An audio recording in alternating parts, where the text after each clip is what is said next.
Good evening, everyone. It's lovely to have you here. Welcome to LitFilmFest Live, where we discuss a classroom topic and a brand new book to go along with it to build a good reading culture in your school.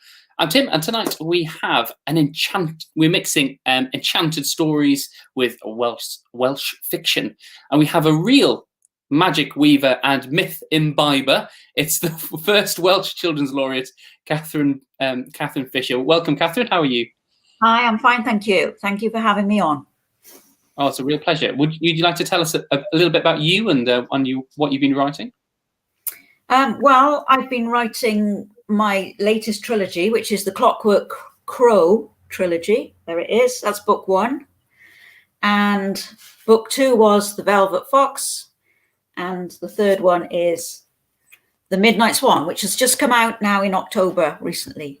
And they're set in Wales. They're a Victorian story about a little girl who finds the pieces of a clockwork crow, which she puts together, and the crow comes to life. And he's a really odd, tetchy, cantankerous sort of character who was great fun to write.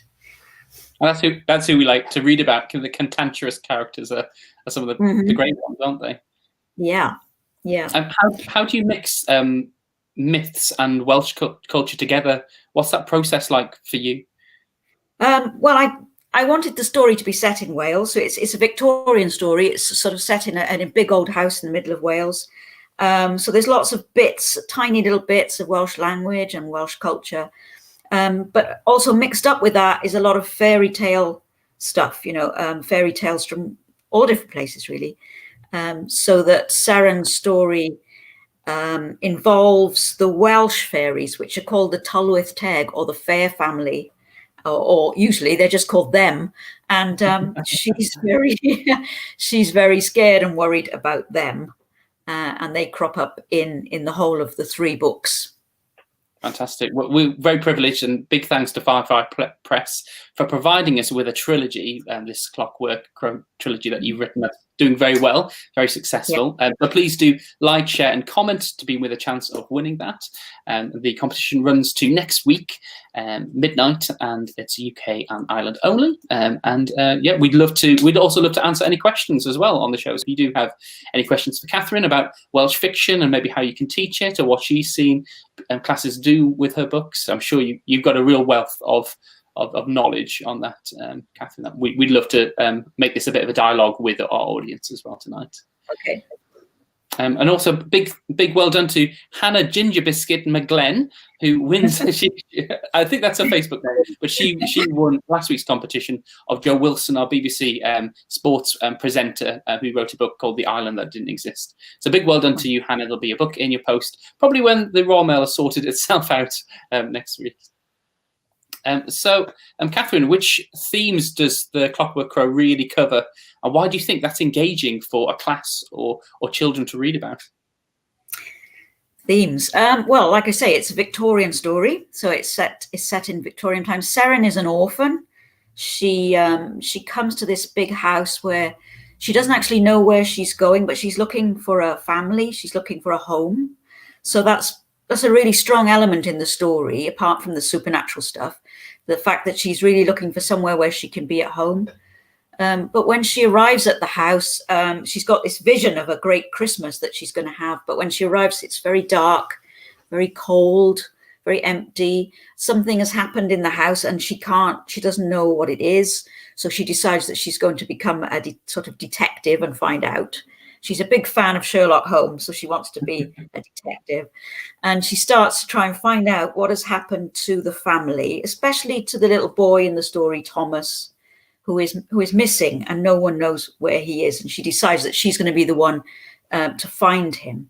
So in terms of themes, it's pretty much about finding a home, finding a place to live, and also sort of overcoming all the difficulties that she has to overcome, all the sort of supernatural fairy tale obstacles in her way. And also with the crow is a character you never know whether he's telling the truth or not. He tells her all sorts of stories about himself, terrible stories, and she doesn't know which is true and not. So she has to sort of work out how they can get along, which they do in the end, of course. Interesting.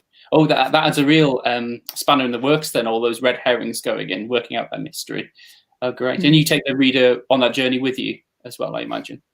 Yes, they leave the house on Christmas Eve and they enter the other world, which is where they live, and where she believes Thomas is being held prisoner. So she has to find him with the crow's help or not, however he's feeling, really.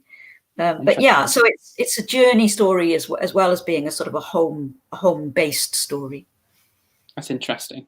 And with that, do you use fiction as or the enchanted tales that you write as a way of dealing with real life issues? Is this something that a teacher in the class could say, oh, this is an interesting point that we can pull out of one of your books that might apply to a child? Or yeah, I think so. I mean, I think fantasy books, which is what I write essentially, are not just about other worlds. They are about problems that we have now.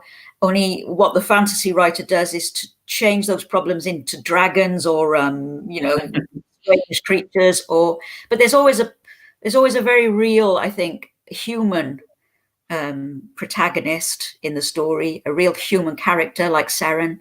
She has to be very brave. She has to take decisions. She has to take risks. She has to trust people or not, and decide which is safe. And those are problems that we have every day. And that, that's the sort of normal things we have to do in life. So I think fantasy stories are not escapist, but they just present problems in perhaps a more attractive, an easier way for children to engage with, or a certain cast of mind to engage with. So you have that safe space to explore that topic or that angle. Yeah. And meanwhile, putting a dragon face to someone who might be not very kind, or even a crow's face, mechanical crow's face, to someone who's fibbing part of the time, isn't how we navigate that? Yeah, I think so. And I think it's important to think about fantasy not as it is escapist in that it's fun and exciting and adventurous, but it also deals with real problems, just in a sort of disguised or hidden or oblique way, really. Great. Are there any a piece of advice that you would give to teachers maybe on reading your books and how you can inspire children to write their own enchanting fiction or fantasy fiction? I wouldn't presume to give teachers advice. I think teachers know what they're doing much better than I do. I mean, very good. Yeah, I love the idea of the books being used for pleasure, for reading for pleasure, or so that my aim as a writer is to get children so engaged with the book that they're desperate to find out what's happening next. And then the work aspect can come out of that, but you have to engage them first. You have to really grab their attention. And I think that's what my job is. And I think the teacher's job then is to work on the back of that, really, and use that in any way they can. Great. And just, I mean, this is a big question, but how do you try and engage children in what you're writing about? I mean, you obviously have a whole tool belt of skills at your disposal. Yeah. But what's the one thing that you would say, or a few things that you would say really grab children's attention when reading your stories? Well, character, first of all. They have to like the character. They have to feel themselves somehow involved with the character, the main character, and also the second characters, people like the Crow and Thomas and so on. So you have to engage them with the personality. And then you have to have, I think adventures should be fairly fast moving, and, things should happen quite rapidly, but not at the expense of the character. The character is everything, really. And the children and the readers have to care what happens to these people. And that's what makes them engage with the story. If it's just all madcap adventure, that's fine, but they won't really engage with the character. And I think that's what's really vital. Yeah, you sound like my publisher's notes back to me. Yeah. Well, yeah, that's a good answer. You can get them engaged with who they're reading about, isn't it, and explore those real parts. Was there any inspiration that you took on writing your books, or any other recommendations to teachers that might fit a similar Welsh myth or fantasy element that you think would work well? Well, obviously for Welsh myth, you're looking at the Snow Spider trilogy by Jenny Nimmo, which is a classic rendition of Welsh stories. For my own inspiration when I was younger, it was strange things like Alice in Wonderland was a huge inspiration for me, just the utter craziness and madness of it. I also loved books by Alan Garner. If you know him, he was writing in the 60s and 70s, very strange, high fantasy novels, mostly for teenagers, really.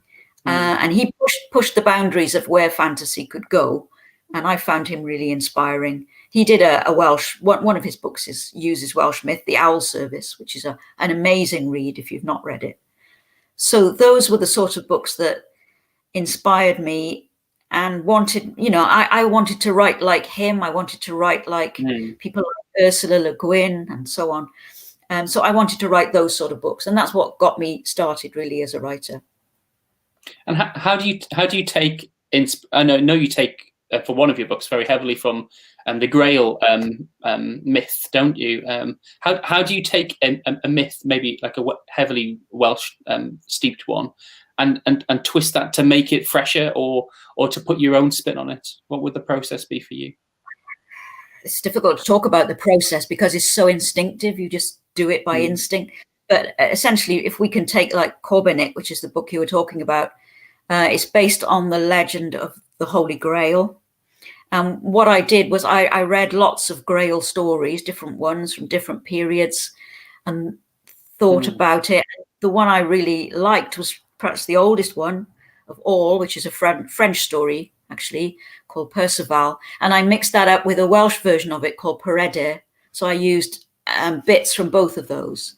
And then I just set it in modern day Chepstow with a boy who has real problems with his mum and, wants to be somebody but is nobody, and how he has to sort of deal with his own mental problems and her problems and trying to find himself. And he does this through the Grail story. So basically, I just had him fall asleep on a train. He wakes up, the train is in the station, he gets off, and he finds himself in a place where he's never been before, a place called Corbinic. And then he sets off to find civilization, and he finds a castle and goes in. And so you enter the story that way. So it's just a sort of, it's a bit of a challenge to myself, really, how I can make these old stories new again and how I can make them relevant and put modern stuff in, and set them in modern day. For instance, Merlin in the story is actually selling the big issue outside a shop in the Hay Street. That's how he is. Yeah. I suppose it's detail then. There's a few things I picked out then, reading a lot around what you'd like to take off, a lot of different types of tales. That's really good advice. I think in education, we often would read one story and then let's adapt that, but actually to read a few different versions and see how people have twisted it themselves, I think is good advice. And then, maybe to add a bit more modern detail to it is a good way to bring it up. Yeah, good advice there. Yeah. Because for me, I can't write a story out of something I've just read once. I need to be really, really steeped in it and really have read it over and over and for many years maybe known that story. And then suddenly one day you think, I know what I can do with that now. And it takes a long time. It's not overnight. So you really have to get yourself inside the story. Great. Good advice. What was your childhood like of being in school? What was the writing process like for you as you were growing? Was that something that had an impact upon how you are now as an author? Yeah, I think so. I started writing at school. I started writing poetry. Actually, it was poetry that I started with. I got really interested in writing poetry and sort of rhyme and metaphor and all that stuff. And I sort of started with that. I didn't write stories till much late, proper stories till much later. But I was always interested in English literature and in writing and reading in school. That was my favorite subject, as well as art. So I always knew that I was going to be doing something like that, but I didn't realize for a long time that I was going to be an author. Is that something you still bring into your work as part of poetry, being a poet and maybe an artist? Do you weave them together? I certainly do with the poetry. You know, in these books, each of the chapters has a little tiny poem right at the beginning of each chapter, which is something I often do. And also, obviously, I still write poetry. I still publish poetry. My last book of poetry was published last year. So I still work in both of those. And they're not separate. They are very similar in many ways. The way you use language still has to be very accurate and very, you know, very detailed and very accurate, and not waste words, which is something you do in prose as well as poetry in a different way, really. Yeah, it's very concise, very constricted in times, isn't it, poetry? Yeah. And I think I have a love of Tolkien and how he, you know, built this world, and but based it on the myths and the language of it and the rhythm, didn't he? To actually then create the story. That was the driving force for the story, which it's such an interesting way to go around it, but it's quite powerful. Yeah, yeah. Well, it's now time, Catherine, to actually take a reading from you, as we are about to do our quick fire fiction round, where you give us a reading from your wonderful book, and I ask you a few questions about it. So we then delve into it a bit more as a classroom resource. So let's take it away. If you'd like to introduce yourself and also.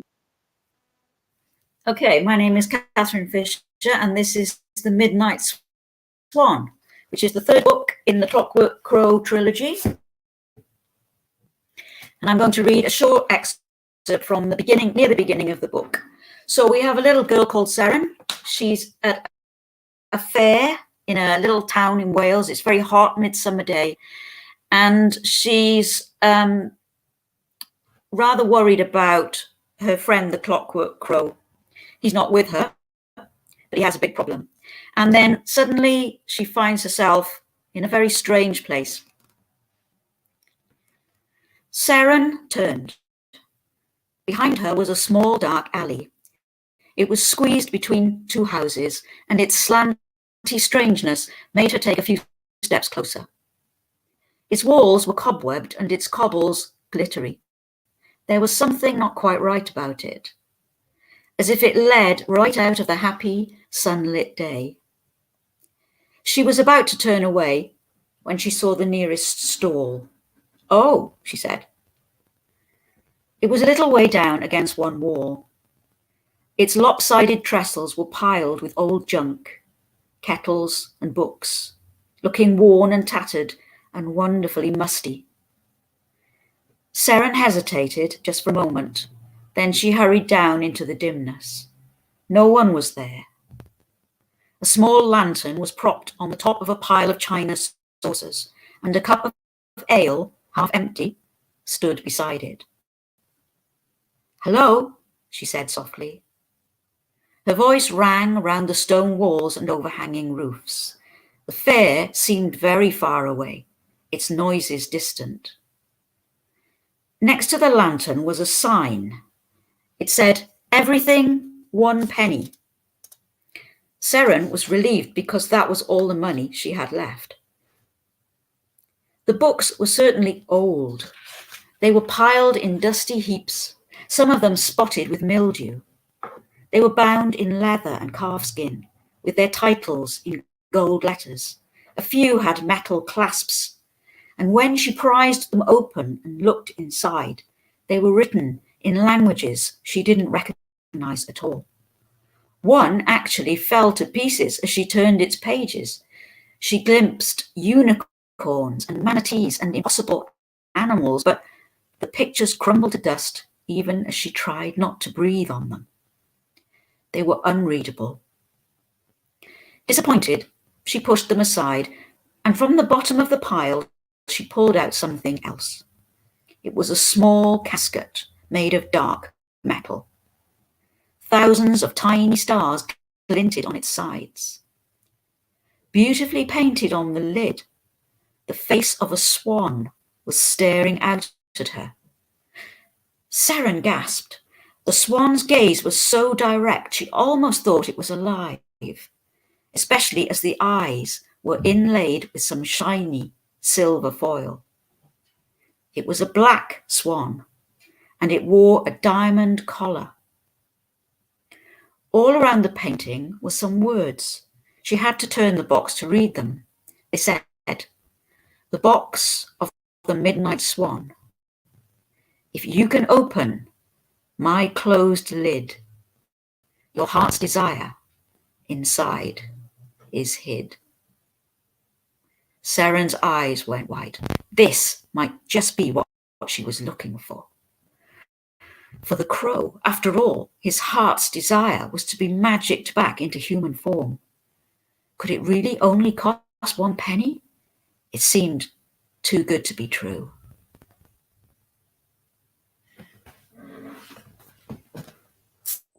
Ooh. And you know what they say about things that are too good to be true?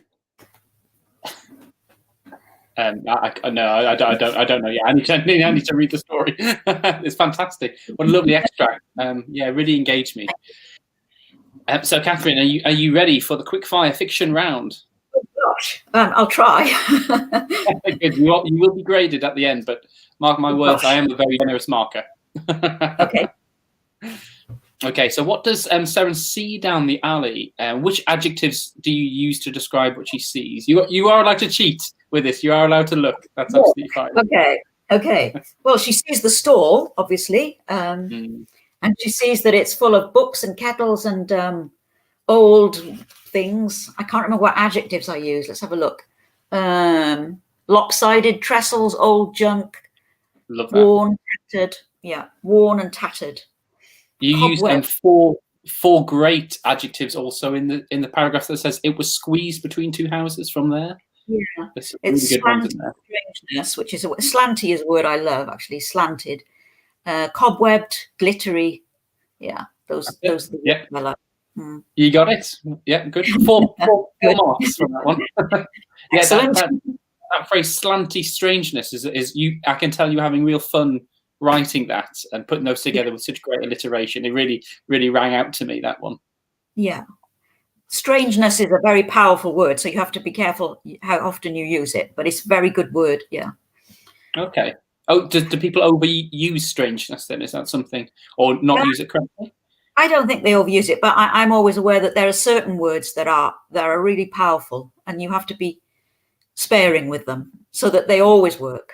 If you overuse them, then they lose their magic. They can lose their magic. Interesting. What does Seren like the smell of in the extract? What does she like the smell of? Is it the books she likes the smell of? The musty smell? Yes. Yeah, the wonderfully musty. Wonderfully musty. Don't you just love the smell of old books? That smell. Definitely. It's a wonderful smell. Yeah. Absolutely. This phrase was great. I love this. No one was there. A small lantern was propped on the top of a pile of china saucers. A cup of ale, half empty, stood beside it. What does this mean? What does it infer? Well, I wanted to give the impression that somebody had been there. Somebody had been looking after the stall, but they weren't there anymore. But it seems as though they'd only just gone, perhaps. So I wanted a sort of sense of mystery, so that the reader's thinking, whose stall is it? Are they coming back? Will they mind that she's taken the box and just left a penny behind? I mean, so you're just doing that by a sense of detail. So like very, very actual things, that the small lantern, the pile of china saucers, so that people can actually see that in their minds, in their imaginations as they're reading the book. I think these little tiny details are really important. They don't have to be much, but they just have to be there. Brilliant. Her voice rang round the stone walls. How can someone's voice ring? Well, I mean, as in an echo. I wanted to get the sense that the alleyway that she's in is very narrow and dark and echoey. And so the narrower it is, obviously, the more echoey her voice would be. And the fact that it's stone as well would give you a certain sound. So the sort of the ringing sound of her voice. Again, it doesn't have to be much, just a phrase will do it. But it will give you that sense of narrowness and darkness and echo. That's quite powerful. Makes her almost feel small in there. You can imagine she's in quite a big space then if her voice is ringing as well. Like sense of isolation by yourself, isn't it? Yes, that's right. Yeah. Yeah. I really like this section particularly. But why did Seren think the painting on the casket, the swan, looked as though it was alive? Well, because the eyes of the swan are looking at her so intensely that she almost thinks the swan can see her. She doesn't quite know if it's a painting or if it's a real swan looking at her. And so that gives her the idea that it's alive. I think that's what it was. You're doing very well, I must say. I mean, I didn't have an answer to that one really, but I think that was it. Multiple choice next. So why do Seren's eyes open wide? A, is she surprised that the swan comes to life? B, she can't open the box. Or C, she works out what the crow might want. I can't remember which one this was, but I think it's probably because she thinks the crow might come to life. She's sort of surprised and interested in this box. And also, of course, what's written on the box surprises her, that if you can open the box, there is something inside that is your heart's desire. So that's going to make your eyes go wide. Absolutely. Yeah, she's generally surprised by the box, isn't she? But yeah, C is the right answer. She works out that, this could be what the crow might want. It was like the idea came, wasn't it? Yeah. Good. Yeah. What makes Seren turn around quickly? At the beginning, you mean? She's at the end, I think. This is at the end. Oh, I'm going to have a peep then. You're allowed a peep. Oh yes, there's a bit which I hadn't actually got on to reading, but she hears something behind her at the end, and then she turns around because she thinks there's somebody there with her.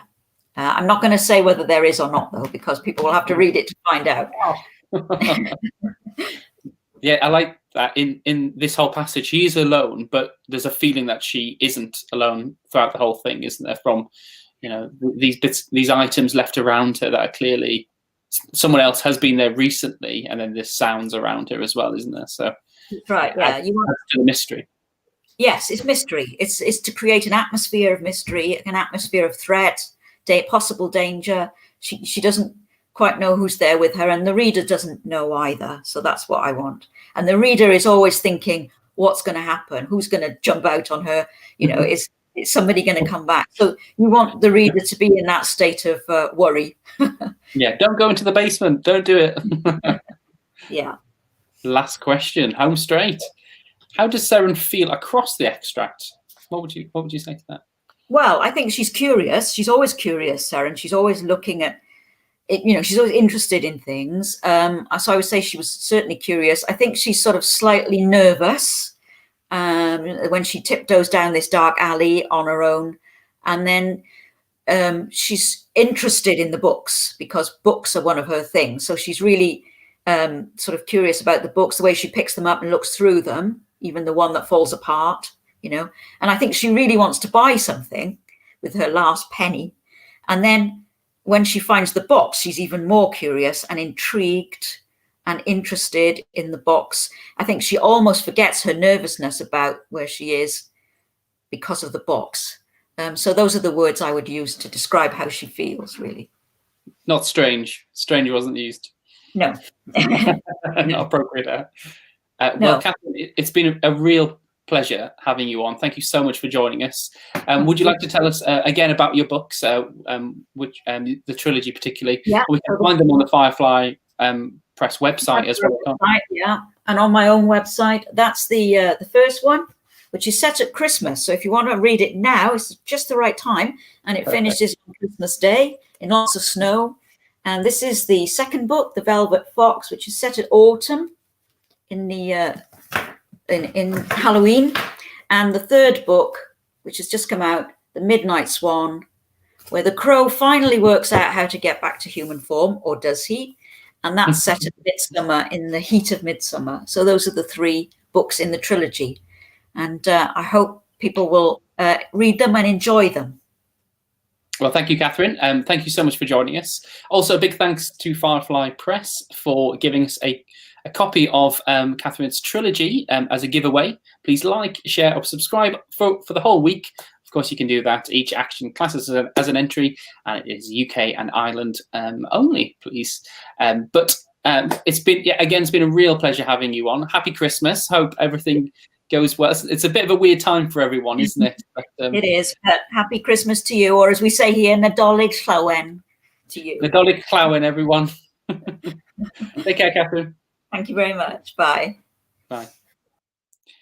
And don't forget, everyone, that I know it's Christmas. It's so close to Christmas, but we do have lots of resources on our website, litfilmfest.com. If you'd like to find out about some of the projects, here's a bit more information.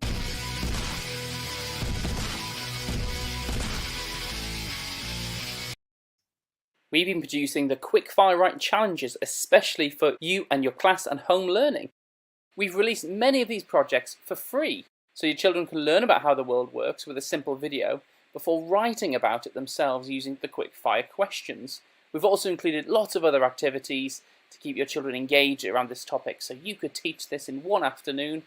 You could teach it remotely if your bubble has burst, or across a whole week's worth of lessons. And finally, we're hosting many of the Reading Rocks review projects for free this year. They're designed to inspire a love of reading across your school by simply reading a book, using the Reading Rocks review project to review a book, and then create a video review of that. They include planning, whiteboard slides, supporting resources, and videos to inspire a love of writing and reading in your class. So check everything out online at litfilmfest.com. And that's it for this week. Thank you so much for joining us. Happy Christmas, everyone. We made it. You made it to the end. Yay, well done. Hope you have a lovely holiday.